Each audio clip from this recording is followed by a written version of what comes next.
This is Matthew McConaughey. Natalie Portman. James Patterson. Michael Ian Black. And you are listening to Five Questions with Dan Schawbel.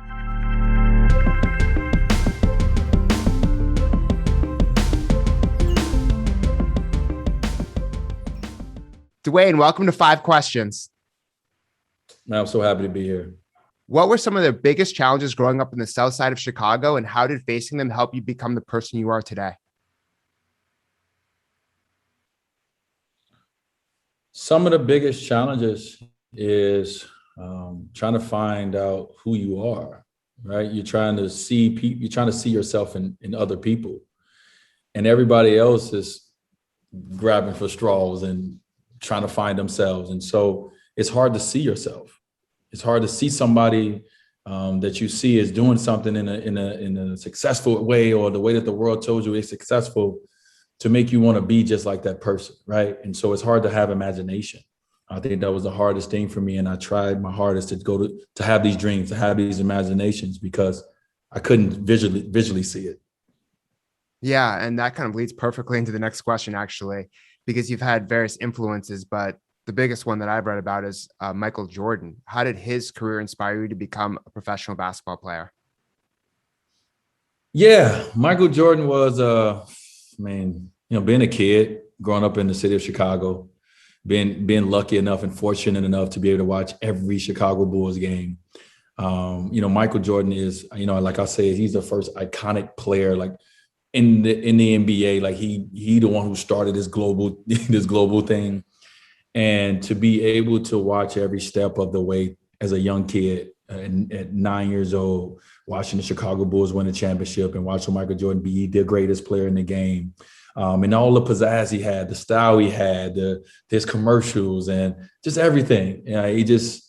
It gave me someone on TV that maybe I couldn't touch, with someone who looked like me, someone who wasn't that much taller than me, body wasn't that much different than mine, that I could try to emulate and be like. And so Michael Jordan became a big role model for me in the game of basketball. And he probably became a good role model when it comes to business and branding and personal branding as well. Like, for instance, your own line of shoes. And that kind of leads perfectly into this. The next question is, after having your own line of shoes with Converse and Nike's Jordan brand, which must have been incredible for you, following his footsteps, why did you decide to work with Li Ning on building your own brand? Yeah, Michael, MJ has done an unbelievable job of setting blueprints for the future athletes and the generations to follow.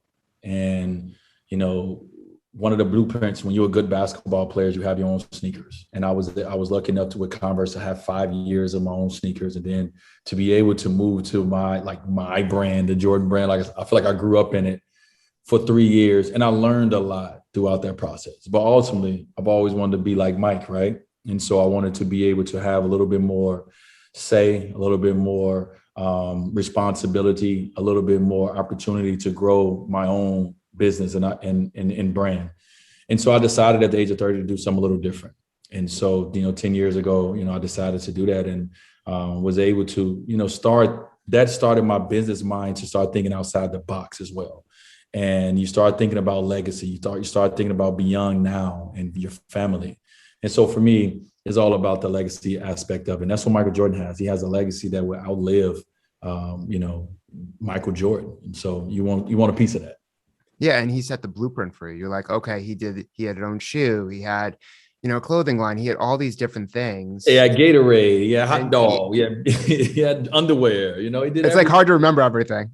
But because he did that, and also I think we can learn about, someone who's challenged himself, getting into baseball too. And so I think that there's a lot to learn about someone who was so good at one thing and was at least willing to try something else that he wasn't like the best in the world at, but at least he gave it a shot. And I think that, part of your story, part of any successful athlete or person's story is this idea of like not giving up and seeing what's possible, because you don't know what's possible unless you try and practice. I mean, part of Michael's Jordan story is he just worked harder than everyone.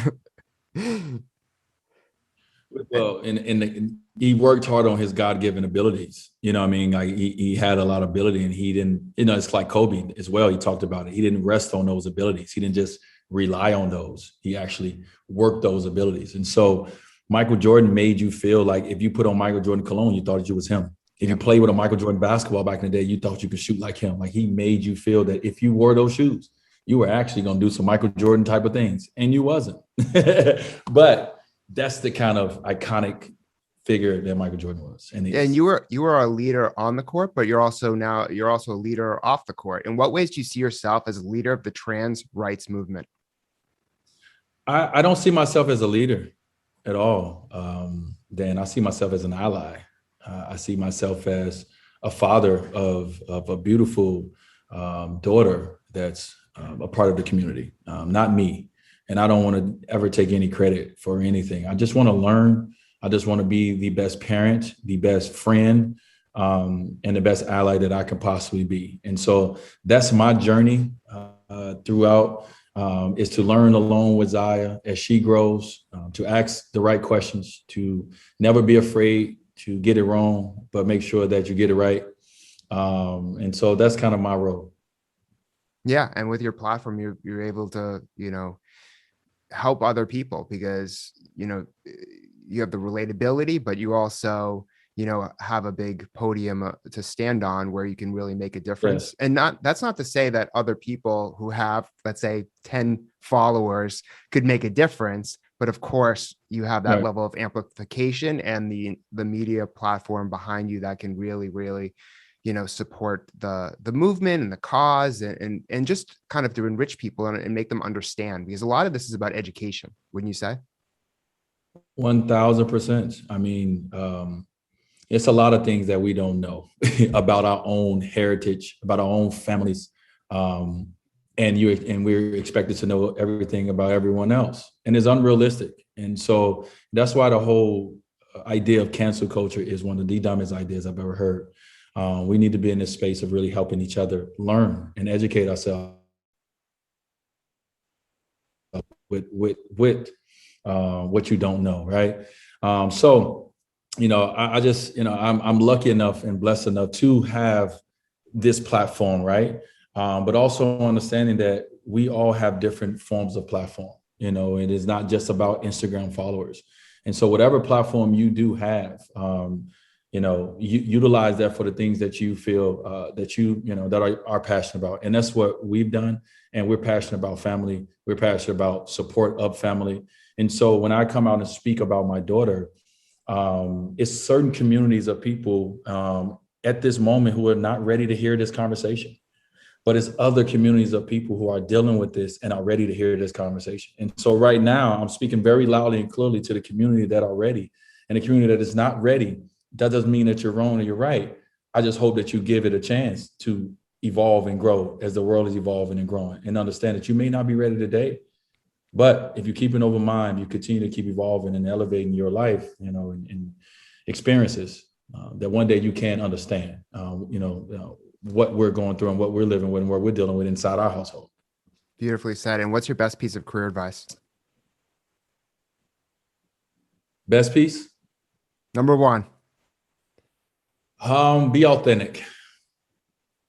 Shaquille O'Neal, everyone knows. That's what he told me very early on when he came to Miami. He said, Flash, you got to be you. You got to let people get a chance to see the real you. As corny as you may be at times, as silly as you may be at times, as whatever, it's easier to be authentic and it's easy to be you. People can accept that better than being somebody you're not. And I've always tried to be me. And I'm not saying that I don't go through life and make mistakes, but I think I lead with who I am. I don't think it's no secret to anybody that get a chance to spend 5 minutes around me, who I am as a person. So that's the best career advice I got, is just be authentic to who you are. That's great advice. And thank you so much for being on the show. Thank you, Dan. I appreciate it.